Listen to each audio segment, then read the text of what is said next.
যে কোনো অ্যান্ড্রয়েড মোবাইলে কল রেকর্ড করতে গেলে ঠিক আপনার কলটি রেকর্ড করা হচ্ছে এভাবে ওয়ার্নিং দিয়ে দেয় অপর প্রান্তকে যে আপনি কল রেকর্ড করতেছেন।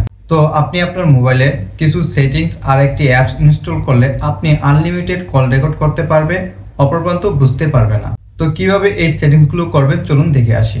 ফোনের ডায়াল অ্যাপটি ট্যাপ করে ধরে রাখবেন, অ্যাপ ইনফোতে চলে যাবেন, স্টোরেজ অ্যান্ড ক্যাশে ক্লিক করে দিবেন, ক্লিয়ার স্টোরেজে ক্লিক করে ডিলিট করে দিবেন।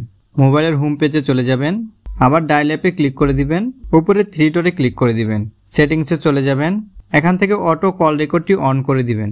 এখন একটি অ্যাপস ইনস্টল করতে হবে, তার জন্য চলে যাবেন প্লে স্টোরে। প্লে স্টোরে আসার পর সার্চ বারে TTSLEXX লিখে সার্চ করে দিবেন, দেন এই অ্যাপটি ইনস্টল করে নেবেন। ইনস্টল প্রসেস কমপ্লিট হলে অ্যাপটি ওপেন করে নেবেন।